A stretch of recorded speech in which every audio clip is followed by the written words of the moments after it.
Handicap नहीं बनना चाहते हैं। अगर हमारे बच्चे को सही शिक्षा मिल जाए यूनिवर्सिटी तक, तो हमारे बच्चे संपदा पैदा करेंगे। जो राजनेता बचपन से लेकर आज तक यही शिक्षा देते आया है कि भारत गरीब है, भारत धनी है, भारतीय गरीब है। धिक्कार है ऐसे नेताओं पर। बिहार धनी है, बिहारी गरीब है। ऐसे ढोंगी पाखंडी नेताओं से बचना होगा हम लोग को। अगर हमारे देश में संपदा है तो उस संपदा का उपभोग कौन कर रहा है? भूखे कौन बना रहा है हमें? ये हमारा डिफेक्टिव सिस्टम, इस डिफेक्टिव सिस्टम में चेंज लाना होगा। कहते हैं गरीब गरीब, हम गरीब नहीं हैं। किसी के पास 15,000 करोड़ का घर बनता है और किसी को झोपड़ी नहीं मिलता है। पूरे भारतवर्ष की इकोनॉमी को 10 आदमी कंट्रोल कर रहा है। 10 आदमी पूरे भारतवर्ष के 90% इकोनॉमी कंट्रोल कर रहा है। वैसे व्यक्तियों के लिए आप हम सब कीड़े मकोड़े हैं, हम प्रॉब्लम है दुनिया का। लेकिन मैं कह रहा हूं मनुष्य कभी धरती का समस्या नहीं है। मानव संपदा, human resources are the solution to the world problem. इस दुनिया का समाधान है मानव संपदा, और उस मानव संपदा को समस्या कहने वाले ऐसे ढोंगी पाखंडी राजनेताओं से हमें सावधान होगा। दूसरी बात, हमें सबसे पहले चाहूंगा, अगर क्राइम रोकना है तो जुडिशियरी से राजनेताओं को अलग करो। जुडिशियरी सुप्रीम कोर्ट से लोअर कोर्ट तक जो जज का चयन होगा, उसके साथ कोई राजनेता का इंफ्लुएंस नहीं होना चाहिए। साथ ही साथ उस जुडिशियरी को मदद करने के लिए जो इन्वेस्टिगेशन बॉडी है, सीआईडी और सीबीआई, उनको भी राजनीतिक इंफ्लुएंस से मुक्त करना होगा। नहीं तो कभी भी समाज में शांति नहीं आ सकती है।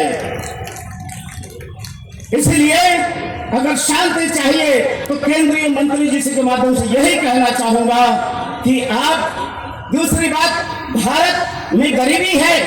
नहीं, गरीबी नहीं है। अरे जब 90% संपदा 10 आदमी के हाथ में जमा हुआ है, हम आप सभी सब उस 10 आदमी के हाथ का पुतला है। हम सब शोषित हो रहे हैं। हमारी शिक्षा, हमारी तालीम ये डिसाइड करता है कि किस तरह का शिक्षा होगा। हमारे बच्चे के हाथ में मोबाइल देकर, ब्लू पिक्चर दिखाकर, गलत साहित्य दिखाकर हमारे बच्चे बर्बाद हो रहे हैं हर दिन। जुआ वर्ग हमारा समाज का रीढ़ है, बैकबोन है। उस जुआ वर्ग को बर्बाद किया जा रहा है political and capitalistic economic structure में। ये politician and the capitalist both are the enemies and the master. मानव जाति का सबसे बड़ा ये दुश्मन है। इसलिए और एक चीज कहूंगा, नेता कभी आसमान से नहीं गिरता है मेरे प्यारे भाइयों बहनों। आप चाहते हो कि अच्छा नेता आए, आप चाहते हैं कि देश सुधरे, तो अपने बच्चों को वैसा बना के तो दिखाओ। आप अपने बच्चों को अच्छा नहीं बनाओगे, अच्छा संस्कार नहीं दोगे, अपने बच्चों को सिखाओगे बेटा ले तुझे जितना पढ़ना है पढ़, तुझे डॉक्टर बनना है, और डॉक्टर बनने के बाद खूब कमाना है, करोड़ों का कमाना है, तुझे पैसों का ढेर जमा करना है। ये जितने भी माँ बहन इस तरह की मानसिकता के है ना, ये सब मेंटल है, मेंटल।